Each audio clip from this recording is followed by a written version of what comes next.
Et à partir de sa nomination, on peut entamer le compte à rebours dans l'hypothèse où l'abbé est l'instigateur même, de l'affaire de Rennes-le-Château. Alors, il y a deux pistes qui sont à explorer. L'abbé Boudet est curieux de nature et il tombe, c'est le cas de le dire, sur un secret lié aux alentours de sa paroisse. Ou alors, l'abbé Boudet est renseigné par quelqu'un ou par des personnes qui connaissent le secret et peut-être grossièrement l'emplacement géographique de ce secret ou de ces secrets. Dans tous les cas, l'abbé Boudet va mettre 14 années pour arriver à ses fins et transmettre un message quasiment parfaitement voilé à la postérité en rédigeant de ses notes, car elle a pu prendre des notes, un ouvrage étrange qui s'intitulera La Valence celtique et le cromlech de Rennes-les-Bains. Alors, je pense que peu de temps après son arrivée à Rennes-les-Bains, l'abbé Boudet a certainement fraternisé avec l'abbé Arnaud, qui à ce moment-là est curé des paroisses de Fourtou et de Sougraigne.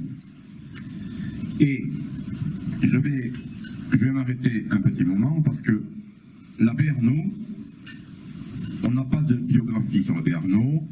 Bon, il est cité, on va dire, dans l'annuaire paroissial à peu près sur la période, sur plus ou moins la même période que l'abbé Boudet. Je pense que l'abbé Arnaud n'a pas vu je pense pas qu'il ait vu la Première Guerre mondiale, je pense qu'il est mort avant. Alors l'abbé Arnaud, son prénom c'est A, mais j'ai pas pu le savoir. Ce qui est intéressant d'ailleurs parce que à Fourtou, vous avez une fontaine dédiée à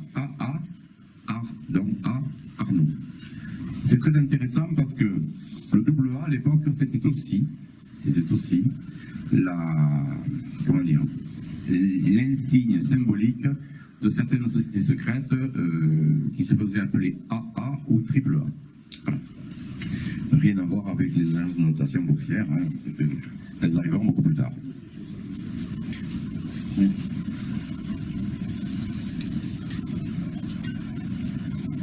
Alors, l'abbé Arnaud, on sait on a très peu de choses sur lui, mais ce qui reste est suffisamment important pour qu'on se penche sur la question. D'abord, on va aller tout de suite à l'essentiel. L'abbé Arnaud a certainement demandé à l'abbé Boudet de ne jamais être cité et de ne jamais apparaître dans l'affaire. Si l'abbé Boudet, on va dire, aidé par des compatriotes ou en solitaire sur la commune de Rennes-les-Bains, a déjà beaucoup de travail parce qu'il existe un certain nombre de caches datant au moins de l'époque gallo-romaine, voire de l'époque celtique. Si l'abbé donc Boudet a déjà beaucoup de travail sur sa propre paroisse, l'abbé Arnaud, lui, c'est l'abbé qui a vraiment beaucoup de chance, ou de malchance. Il a, en comptant les communes de Sougraigne et de Fourtou, il a toute la vallée de la Salse, et on va dire, il lèche le bas du Bugrage. Alors, l'abbé Arnaud, il nous a laissé deux églises. L'église de Sougraigne, qui était le village le plus important, dans lequel il y a un codage, notamment au niveau de la présence de 4 grands tableaux représentant les 4 évangélistes avec l'animal symbolique, et Jésus se trouve au centre du cœur. Il y a également à Sougraigne un tableau assez noirci, assez difficile, dans lequel on peut voir un évêque, un personnage d'église important, un moine, et puis il y avait, mais ça a été, c'est très difficile à voir, il y avait un personnage qui avait une tête de crocodile. Voilà. Ça, c'est pas intéressant parce que on rejoint là certains mythes concernant la vallée de la Salse et plus particulièrement le Bugrage. Quant à l'église de Fourtou, elle est très très intéressante, d'abord parce qu'elle a conservé son tabernacle du XVIIe siècle, très caractéristique. Elle a aussi conservé son chemin de croix. Elle a conservé les statues de l'époque, mais certaines statues ont bougé, parce que certaines statues étaient un peu trop parlantes. Donc on a bougé, on va dire, la Vierge de Lourdes avec d'autres choses pour qu'on puisse, pour que ça reste, disons, orthodoxe. Mais il y a quelque chose qui n'a pas bougé. Alors, c'est le chemin de croix. À une exception près, le chemin de la croix n'a pas bougé, mais à l'époque, avant que ça fasse beaucoup de bruit, dans les années 80, Jésus était mis au tombeau à la 13e station et à la 14e, on le dépendait de la croix. Voilà. Donc ça, c'est intéressant. Tombeau 13e et on le dépend de la croix, on le détache de la croix à la 14e. Alors, je vous rassure, après avoir fait cette réflexion dans les milieux bien informés, j'ai eu le bonheur, il n'y a pas très longtemps, de voir que maintenant, on dépend Jésus de la croix et dans la 14e, on le met au tombeau. Mais croyez-moi, à l'époque, ce n'était pas le cas et les chiffres étaient bien cela. Mais par contre, la chose qui aurait dû normalement attirer l'œil des censeurs, c'est que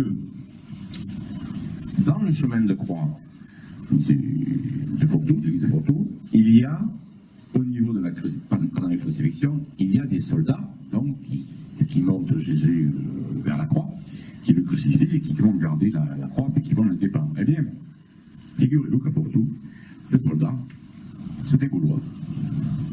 Et ils sont bien caractéristiques, c'est bien des Gaulois. Alors, là c'est intéressant, parce que ça date de la Béarno, et pas de problème, c'est peut-être même antérieur à lui. Mais, en tout cas, la Béarno ne m'y a pas touché.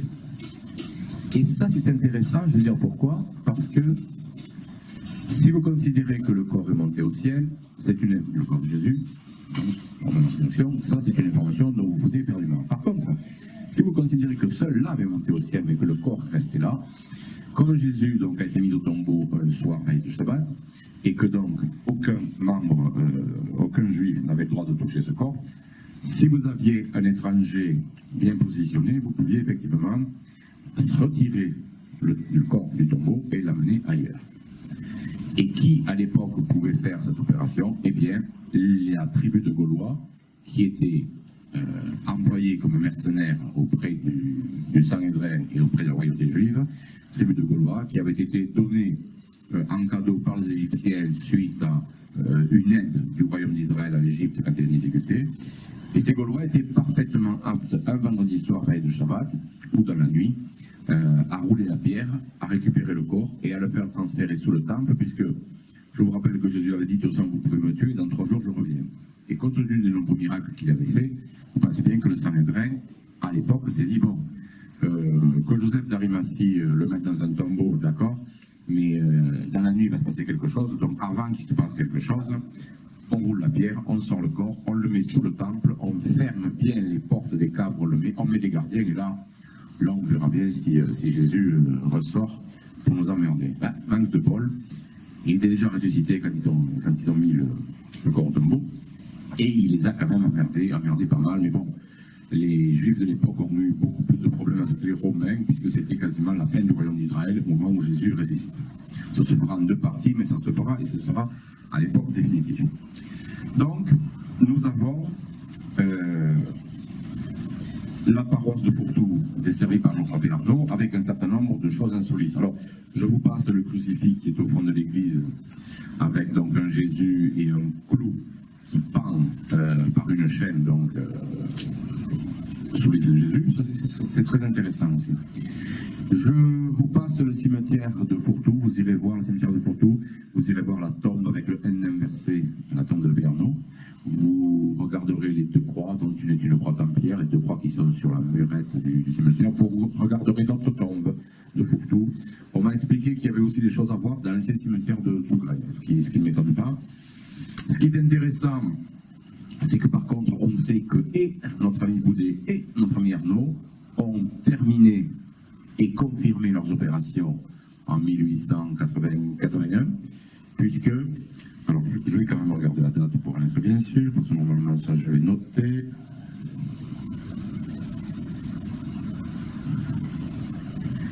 Voilà, non, excusez-moi, c'est 1880. L'abbé Arnaud, donc, qui dessert Sougraigne et Fourtou, fait placer contre le mur de son église à Sougraigne une curieuse croix en pierre sur laquelle on trouve gravé 1880 confirmation.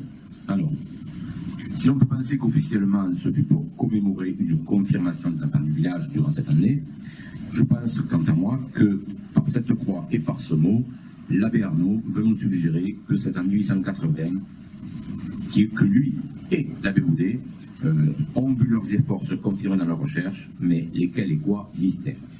Et la seule chose que l'on peut dire, c'est que il n'est pas normal qu'il n'y ait qu'une seule croix de confirmation des enfants du village pour l'année 1880, mais ils auraient très bien pu mettre des croix avec une commémoration de confirmation dans les années 1870 ou dans les années 1890. Or, il n'y en a qu'une.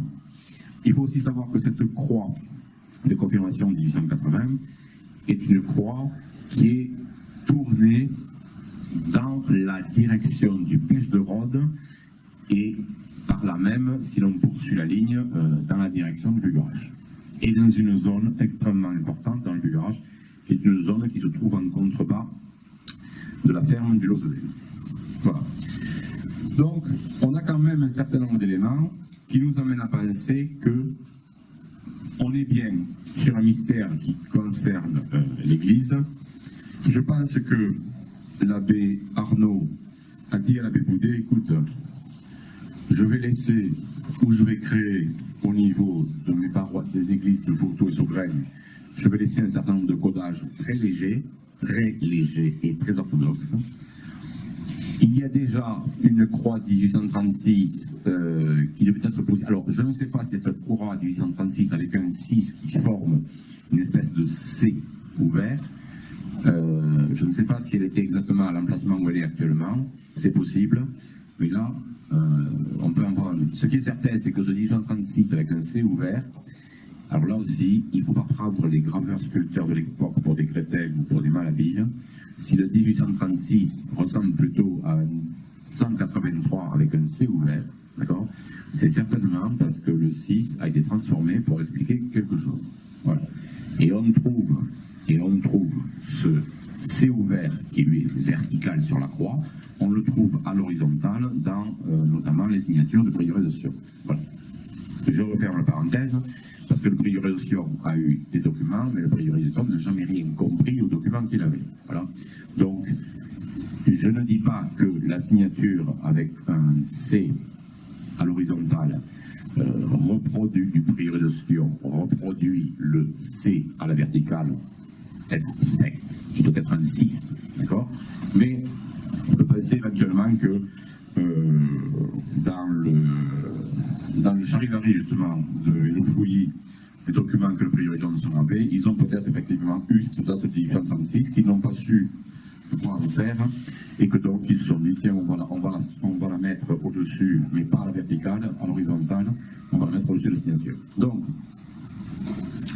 je reviens moi à mon année 1812. Donc, on a, à partir de la collaboration entre l'abbé Arnaud et l'abbé Boudet, on a certainement la découverte d'un mystère, et d'un mystère extrêmement important. Alors, ce qu'il faut savoir aussi pour l'abbé Arnaud, c'est qu'il est dit qu'il est mort en faisant le bien dans ses communes. C'est-à-dire que l'abbé Arnaud a disposé de fonds suffisants pour, pour développer, ouvrir un petit peu le village. Alors, il faut savoir aussi que le village de Fourtou possédait un chemin de croix à l'extérieur. D'accord ? Et le village de Sougraigne, je ne sais pas, il semblerait aussi que le village de Sougraigne soit encerclé de croix en pierre anciennes. Ce que je sais, c'est que les stations du chemin de croix qui encerclaient Fourtou ont quasiment disparu. Il y avait un lieu entre Sougraigne et Fourtou, autour de Fourtou, qui s'appelait la Strezes Cross, les 13 croix, d'accord ? Mais ils ne cherchaient quasiment plus de croix du chemin de croix autour de Fourtou, elles ont quasiment toutes disparu. Alors, pour la petite anecdote, sachez aussi que une des fenêtres d'une ancienne grange de Fourtou qui a été détruite aujourd'hui comportait un pentagramme inversé. Voilà. Aujourd'hui, c'est terminé, ça a disparu. Il y a autre chose qui est intéressant concernant Fourtou. Si vous allez dans la direction, à peu près dans la direction de la croix qui est sur le mur de Fourtou, donc quand vous rentrez par la porte du bas, à côté de l'église, vous prenez la croix qui est sur le mur et vous tapez dans le massif qui est en face. On peut y aller, il y a un chemin qui monte, puis vous retrouvez dans une vallée.